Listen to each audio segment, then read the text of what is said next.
Yeah, I thought we started the game a little bit tight and a little bit cautious and just kind of felt our way through it. Second half, I thought we played with a lot more force, a lot more thrust.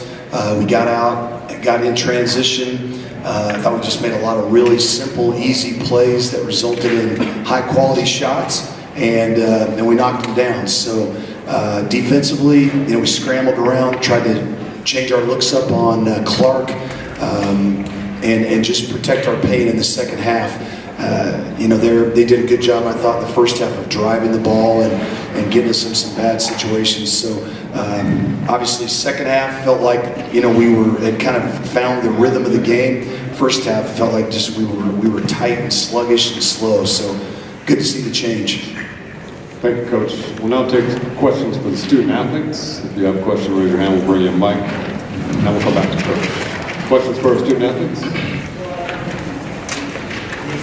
Kobe, did you feel more fresh today, or how would you explain your good game? And did the shot at the end of the first half kind of get you going? Yeah, I definitely felt fresh. Coach gave us a couple of days off when the season ended, and then we got right back to work Monday, Tuesday. So I was ready to go, and the shot that I hit at the end of the half definitely got me going. Just to see the ball go through the net. That usually that's a good thing for me when I see that. I just gain confidence, and anything can happen after that. Let's go right here.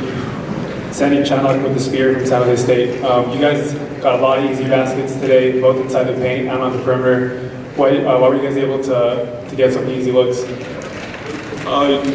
Just trying to penetrate, and then kick for looks, and just drive the ball. We got in the bonus kind of early, just keep driving the ball, get to the free throw line, get some easy baskets. And the main thing was we were just trying to drive it, kick it to our open shooters, and just be more patient. Like Coach said, we were a little tight in the first half. Came out in the second half, and transition helped us a ton too. Jalen, in the first half, it seemed like you were able to get some looks that just you weren't able to get to fall. How did you sort of handle that mentally? And then what sort of changed for you in the second half? And it seemed like you were definitely more aggressive. Did you sort of, in some way, feed off of Kobe in the second half? He started to have a run ahead. I was struggling a little bit, senior, so I'm used to it. I just got to keep playing my game. I just went out, like you said, got more aggressive and was just playing like I know something's got to fall eventually, and then they ended up falling.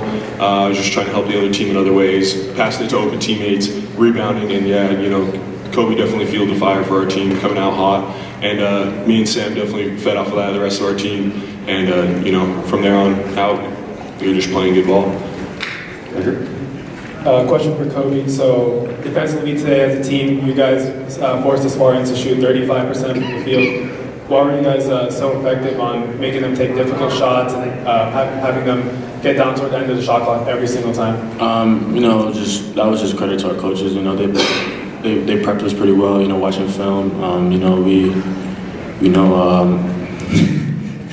They make us watch film a lot. We know a lot of the players' tendencies, and so we just went out and executed the defensive game plan, and we just forced them to take bad shots at the end of the clock, and we got out there and started running. Go ahead. Question for Jalen. You had that transition dunk in the second half.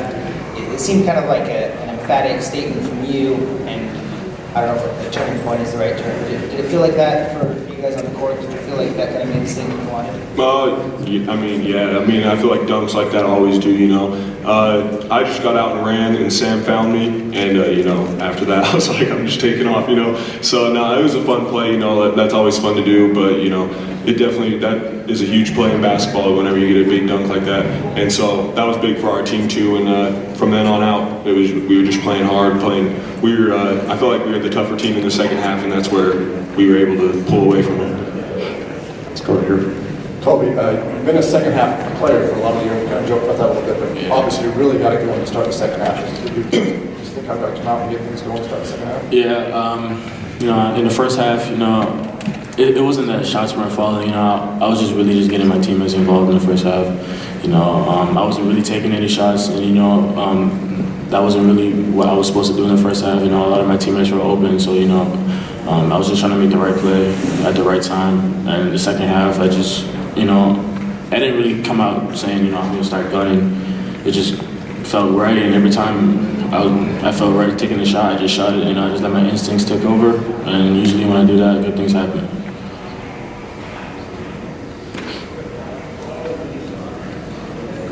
And Jalen, I wanted to ask you also, how big was it to have Quinn here, player to come out there and play? Because obviously you provided a spark. Yeah, Quinn's just a solid player. We found out yesterday he's going to be able to play. He hadn't prepped at all or anything, but he's smart. He has a high basketball IQ, and we had played them 3 games ago, which helps us definitely. And Quinn came out and just did what Quinn does. Finish plays, play defense, be a smart player out there, and that was huge for us off the bench. He came in and gave us good minutes, and that's what he does. And so that was huge for us. We weren't really sure if we were going to have him or not, but when he's able to play, he just does what he's supposed to do, and he's a great role player for us, and just plays how Quinn plays. Over here. For either one of you guys, I know you guys didn't really stick with a small lineup for that long, but you did start off with the 3 guys, a little bit of a different look. Did you guys feel any kind of difference with, whether it was just easing into the game a little bit more, or just the spacing? Did you guys notice any difference? And did you notice any difference when you guys were sort of back to a more traditional gym from the 3, a couple of other bigs out there? I feel like, with Jalen playing the 3, it's easier for us to get out in transition, because he's a 6'9" wing that's really athletic. So when you pitch it ahead to him, he's always trying to make the right play. He can get to the basket real easy. So I feel like our big lineup is not really as big as it really seems. We really have 3 guards out there, even when Jalen's playing the 3. So when we get out in transition with me, Sam, and Jalen, it creates havoc for the defense for San Jose. So I thought. Switching back to the original lineup was a good decision by the coaches. Question for Coach. We're going to finish with the student athletes first, then Okay. come back to Coach. Anything else for the student athletes? Yeah, Jalen, you kind of touched on this a little bit earlier, but when Kobe and Sam and those guys are hitting those outside shots, how much does that open you up to kind of do that inside-out game that you like to sort of basket? Yeah, they're good shooters. So when I'm in the post, when teams like to double me and stuff, I kick it to them, and they can usually knock it down, and it just expands our whole team when they're hitting the outside shots. We're tough to guard. We shoot well from the outside. We can drive it. We can kick it to open guys, and so it opens up the floor for me, for drives and to finish or drive and kick to them that most likely they're gonna hit open threes, and so it just opens up our whole offense for our team when they start hitting threes. Okay, before I dismiss the athletes, I've been asked to announce that 27 points by Kobe was a postseason school record for Utah State for a freshman. If there's no more questions for them, I'll dismiss them at this time.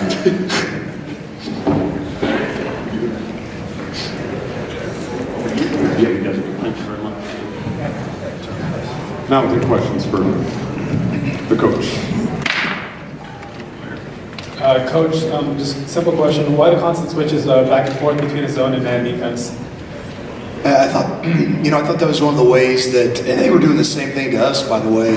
There's a lot of changing defenses going on out there, but just thought that was another way to keep them off balance. When we play them, we try to neutralize Clark any way we can, whether that's doubling him when we play man, or whether that's going zone, just giving them different looks. I think, neutralizes them kind of playing through him, and that's probably the main reason. But I thought that was key for us in keeping them off balance. We got them to miss in the second half especially, and then like I said, we played with a little more thrust going to the other end, and we're able to convert some easy ones. Let's go back here first. Tim, did you have a sense that Kobe was a different guy today? Had he hit some kind of wall late in the season, maybe? He and Sam both have had a pretty rough for freshmen, and we put a lot on those guys, not only offensively but defensively. And Kobe's kind of learning to run a team as he goes, along with he's always had to score the ball at a high rate for the team he's played on, and I thought the first half, even though he didn't score, he made a lot of really good plays. We didn't convert them all, but I thought he was seeing the floor really well. And then the shot right before the end of the half was big, not only for him, but for our team, because we were really struggling and didn't feel like we had much flow. And to get out of half, when you go tied to the halftime or the locker room, I thought that was mentally huge for us coming out the second half. Coach, you looked like a different team the second half. I just wonder if your halftime message was more motivational, or did you just make some adjustments and update to play better in the second half? I think it was more them. When you come to a tournament, the first half of the first game is hard because they all obviously know, it's single elimination. It's you're fighting for every possession. You're fighting for your life. You're fighting to get to the next day, and it takes a little bit to kind of work through that and start playing basketball. And that was my message at halftime, that hey, it's a one-half game. The most aggressive team is probably going to win the game, and that's really what we talked about, being more aggressive. We had made one free throw in the first half. They had made 9, and I told them, that can't be the case in the second half because that means they're more aggressive than we are. That's not going to be a good sign. So it was all about just being more aggressive, freeing up mentally, physically, and Jalen and I thought made a couple of key plays to kind of infuse some energy into our team and helped us kind of get going. Coach, going into halftime, would you say you were more, somewhat encouraged that you hadn't got what you usually expect to get out of your big three there with Moore, Jewett, and Merrill? I mean, not that they don't play bad, but they just didn't give you what you usually get, or was it more anxiety that maybe it's just a night where they're all maybe going to have a little bit less than what you expect? There was some anxiety early in the half, but by the time we got to halftime, I was relieved to be tied at half, to be honest. I just did not think we played with any rhythm or fluidity in the first half at all. And so, to be tied, we got a handle for how they were playing us a little bit. They switched defenses more than they ever have against us, throwing some junk out there, some triangle into, some zones, some man. We knew they were going to press us most of the game. That was one thing we talked about this week is, hey, we're going to have to handle full court, three-quarter court pressure. We didn't do a great job of that at their place. We only played them once this year. And I knew that was going to be something that Dave hit us with pretty hard. And so second half, we were much better. That's going good. Julian hit a couple of big threes for halftime, another one in the second half. It seemed like he just hit buckets when he really struggled. Yeah, I thought he hit 2 of the bigger shots in the game. The one in the second half, when they were kind of coming back at us a little bit, I thought that was a huge play. They lost him once, and he made him pay. And Julian did a good job in the first half. I thought it was one of his better performances in terms of we weren't getting, like we just mentioned, we weren't getting some production we usually do, and I thought he came in, hit a couple timely shots for us. I also just wanted to comment about Quinn Taylor and really clear to play. Yeah, Quinn and I were going. We've added some new stuff to our offense, and Quinn has not played, obviously, or practiced. And so Quinn and I were in the hotel lobby today, walking through our new stuff. That's not a position you really want to be in on the day of your first game at the tournament. But Quinn was just cleared yesterday afternoon after his cardiac MRI, and we were thrilled. The whole team obviously loves Quinn. He's a great teammate. Besides being, a very key component of our team. And we found out yesterday, right before we got on the flight, that he was cleared to play. So that gave everybody a little bit of boost. And yet we had kind of practiced for 4 days, not thinking we may have him. And so we were juggling and moving some things around. So that was great to have him. He was big in the second half. He kind of makes things work. He's a facilitator, both ends of the floor. He talks on defense constantly, and offensively, he's great at making his teammates better in little subtle ways. He kind of makes offense work. So, love having him back. Let's go here. Now with the quick turnaround in Nevada tomorrow, how do you prepare for that, and how do you make sure it's more like the first time you play them instead of the second? Well, we got to rebound the ball. The second half, or the second time we played them, I didn't think we played that poorly, to be honest with you, at their place, but we got killed on the boards. We gave ourselves no chance to win just in that area. And so obviously that's the biggest thing we've got to talk about and do going into the game is we have got to rebound the ball. which we did in Logan. You know, we did a really good job on Marshall, number one, and we rebounded the ball. The game at their place, I thought we did some good things. They played us a little bit differently, but you know, when you get beat as bad as we did on the boards, you give yourself no chance to win. So that's probably the key going into the game tomorrow. Tim, that was the start of Marshall's little mini slump in that game at Logan. He's kind of since turned it around. You noticed anything different with his shooting in the last 3 or 4 games you've seen on film?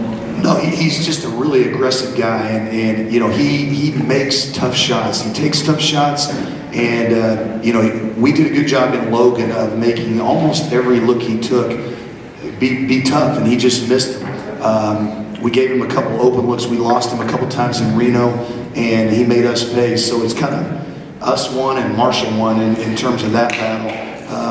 But you know, he's a guy you can't really stop from taking shots because he takes guarded shots. He's just a talented enough guy to be able to make those shots, and that's a pretty rare guard that can take that tough a shot and shoot the percentage that he does. So, you know, we'll do the best we can on him. We got to hope he misses a few, and then, like I said earlier, we got to do a better job if he does miss, getting Caroline and Oliver and those guys off the glass. Anything else? Okay, thank you for your time, Coach. Okay, thank you.